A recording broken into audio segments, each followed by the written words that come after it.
Enterprises. Today is Monday, July 29th, 2024, and you saw our premiums video earlier today, so I thought we would do a Q&A here session based on a post that Tim put on YouTube last Thursday or Friday. There were some decent questions there, so I thought I'd spend some time going through and answering those questions to the public here in case there's other people that have the same questions and may not see the actual post. I am Brian with Vermillion Enterprises. We are located at 5324 Spring Hill Drive in sunny Spring Hill, Florida.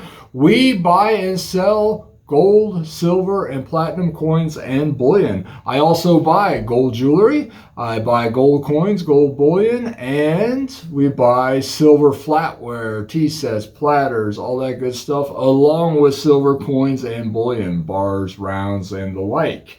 So that's who we are, and for those who may not know us, if you don't and you're tuning in for the first time, check out the rest of our videos. Kind of gives you an update of what we are all about.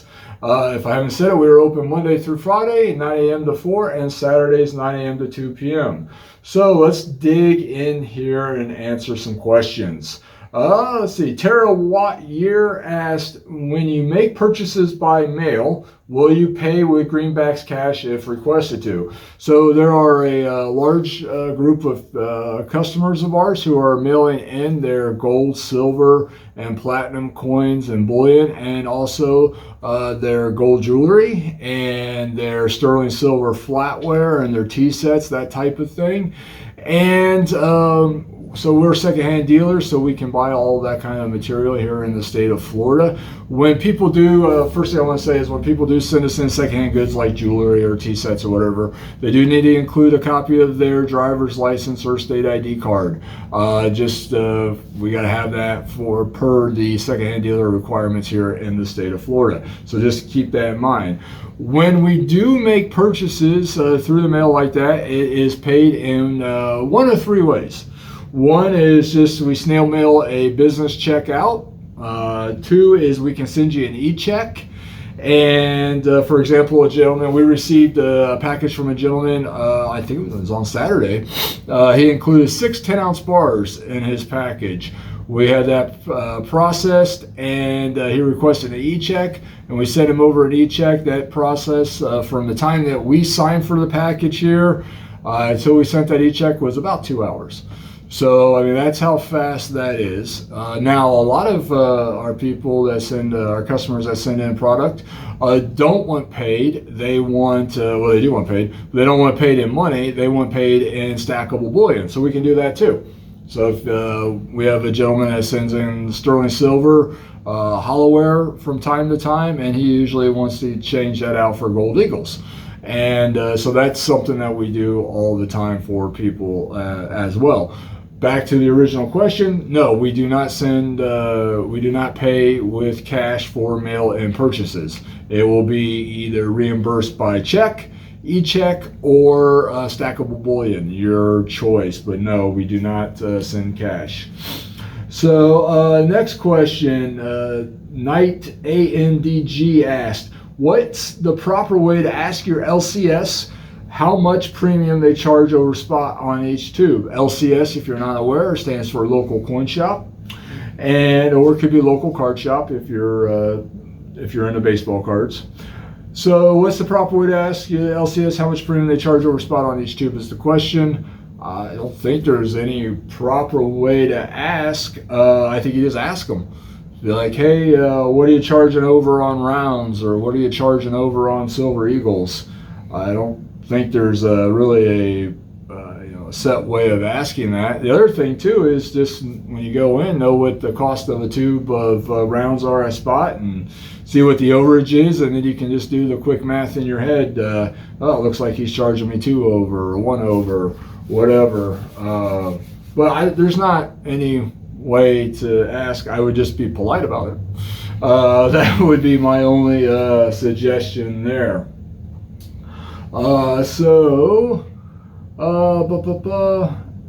T. Richardson wrote, your buy sell price videos are great. Thank you. I tune in regular to see how premiums in your area compare to my local area. My premiums had nothing to do with our area. My premiums are my own shop's premiums. I have nothing to do with anybody else in the area. So we are our standalone company, and I have no affiliation with anybody else anywhere near me. So anywhere. So literally, we are on our own here, on our own island. So premiums in my area have nothing to do with what we are offering here in the shop on the buy sell. I noticed this week you added graded Morgans to your selling SKUs. You provided your sell prices, but not your buy prices on these coins. Yep, we are constantly trying to move material out. When we get to the point where we're really wanting to stock these, we'll start adding buy prices. Right now, we're just kind of putting the feelers out to see if this is something that people are interested in.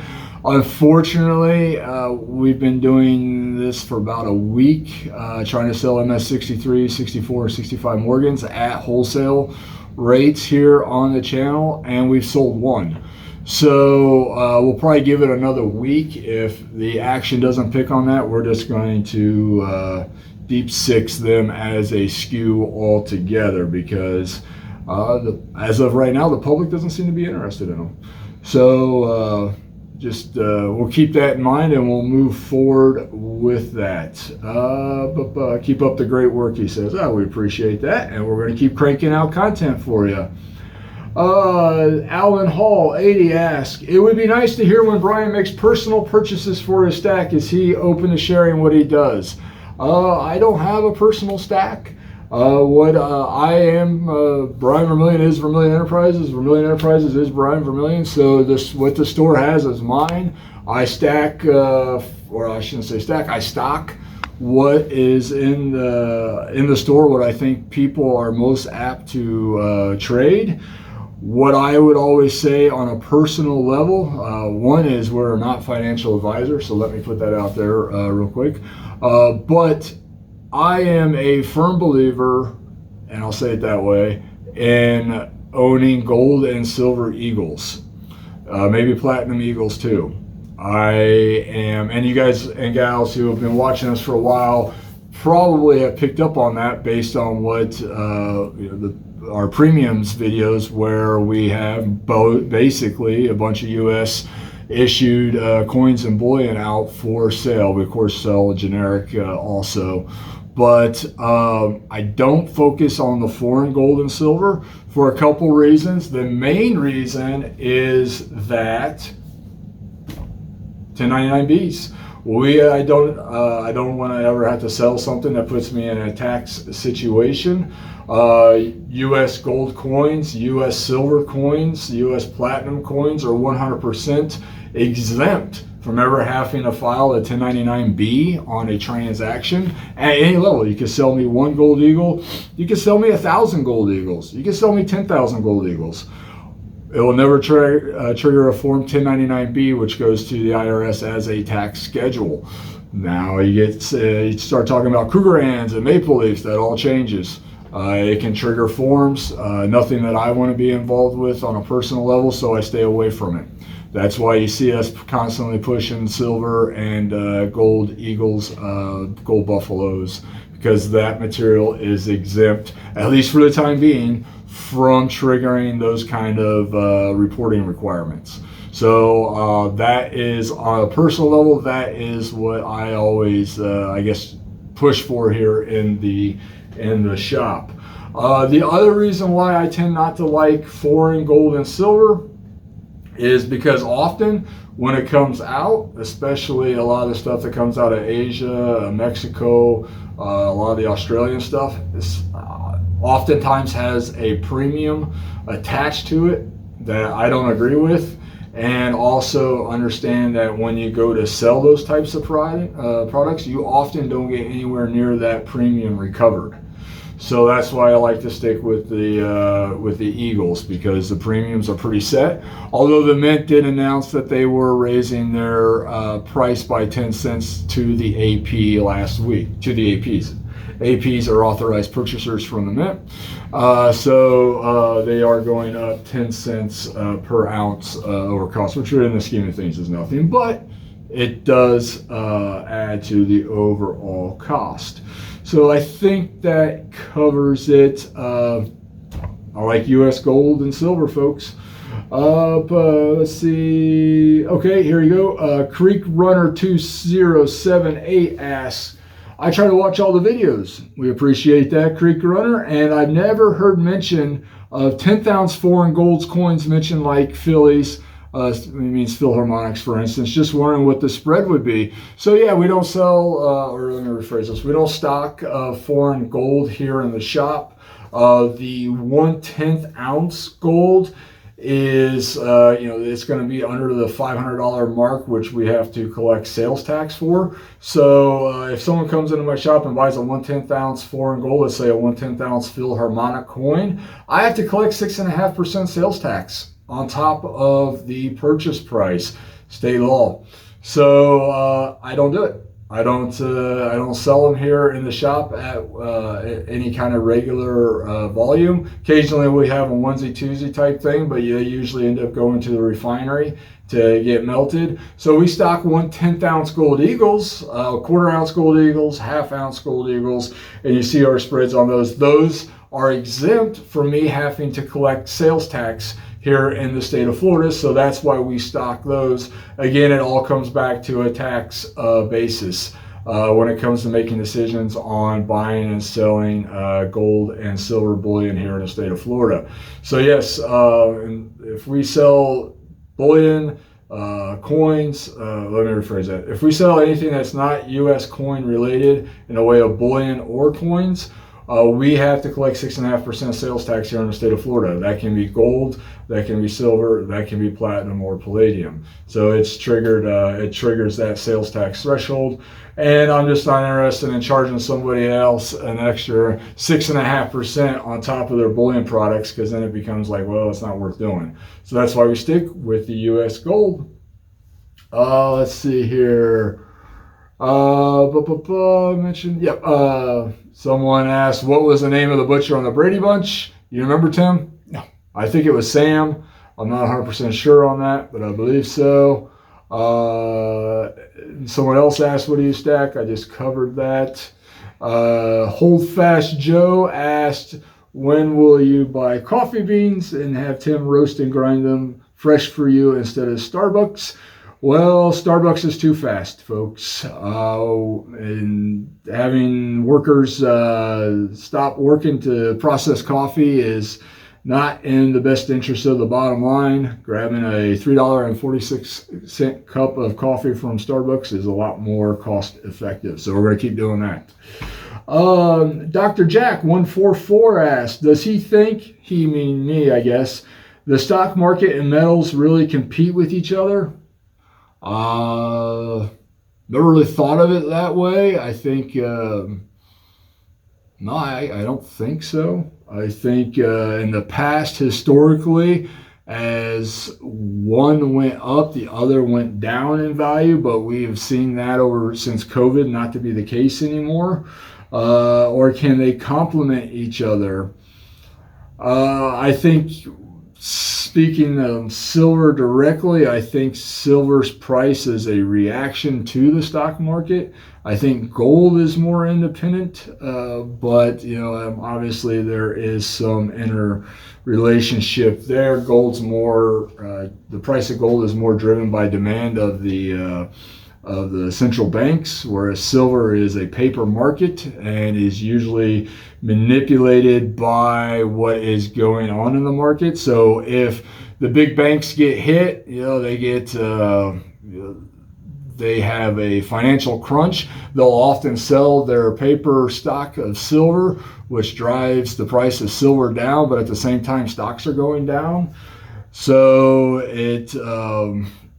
they sometimes go down together, but then at a certain point in time, when silver hits a low enough point, even if the stock market's going down, you'll see a whole bunch of people rush in and buy the paper stock. So then you'll start to see silver price going up while the stock market's going down. So it's just I don't think silver at least competes with it. I think silver is now reactionary to the stock market. Gold is still kind of independent on its own. And he also goes on to say, I don't understand people who are 100% in one or the other and feel a need to insult the other. I agree with the insulting part. There's no need for that. I do understand why people are 100% in one or the other. Most of the people that I know, yeah, I can say that, that are 100% in metals just categorically do not trust banks, do not trust the paper market at all, being the stock market. I am a person who does not trust the stock market at all. I don't trust anything that I don't physically hold. So that doesn't mean that I insult the market or anyone else would insult the stock market per se. Just don't trust it. I don't trust something that somebody is sitting in some room in New York or Shanghai or Tokyo or Chicago can push a button and make the value change on it. Rather, more something that I would like to have organic and definitely hold in my possession. Because it's always going to be worth something. The price may go up or down, but worth something. Whereas stock markets, the stock can zero out and be worth nothing on somebody's whim. So that is why I understand why some people are 100% in one or the other. Now, usually, I will say this, the people who are heavily invested in precious metals are often heavily invested in real estate too. So they do diversify, just often not with the stock market. So I don't know if, hopefully that answers that. I'm not sure if it does. Tax and shipping fees for sales to Vermont. So we have to follow whatever Vermont sales tax collection laws are. I'm not sure what they are off the top of my head. Shipping fees just depend on what we're shipping. Value-wise, so that's kind of a to be determined question based on the sale or the transaction. Every state has their own sales tax reporting laws. State of Florida, I have to collect sales tax on anything under 500, that's generic silver or foreign. U.S. coins are exempt, for example, any price threshold. So there was another question that this was one that came in across the counter. A gentleman asked me this last week, Wednesday or Thursday. That was all the questions that were asked in the post that Tim put up Thursday or Friday. A gentleman came in last week and asked, hey, something to the effect, I'm paraphrasing here. Hey, I'm thinking about opening up a shop somewhere. He said out of state, but wherever land. And what I thought would be an initial amount of money to have available to open a brick and mortar shop somewhere. And at this point in time, especially with the price of gold, I think anyone to do it successfully and do it right needs to have at least $1 million capital startup. Just to properly acquire and secure a property, you're probably talking $300,000 to $400,000 right there. And then also, you need some inventory, and gold's at $2,400 an ounce. That's not cheap. Silver's just under 30, so that's not cheap. And then a lot of money going into the buy right now. So if you are planning on buying from the general public, gold's at $2,400 an ounce. The cash goes pretty quick. So yeah, I thought by the time you acquire a building, you properly secure it, you put in the fixtures, you train whatever staff you're going to have, you buy some inventory, and then you have some cash available left to purchase from the public, you need at least $1 million. And that in today's world may not even be enough, especially when you secure the proper insurance that you need. But I thought that would be at least a good starting point for someone who's thinking about starting up their own brick and mortar shop. Yeah. So, Tim, any other questions that we've gotten that you fielded over the phone that you think would be addressed? Not that I can think of right now. All right. Well, guys and gals, I'm Brian with Vermillion Enterprises. I am here open Monday through Friday, 9 a.m. to 4 p.m. And Saturdays 9 a.m. to 2 p.m. If there's anything we can do for you, please reach out to the shop. Remember, we are not undercapitalized. We are here to buy and sell gold, silver, and platinum coins, bullion, and any other thing that you might think of that is precious metal related, such as jewelry. The only thing that we're not buying that is precious metal content is sterling silver jewelry. That we're just going to turn away. There's too much junk out there that is just not sterling silver anymore. So it's just not something that we're interested in, but the rest of it, bring it on in and we will take care of it. Thank you guys and gals. You guys have a great rest to your evening. Thank you.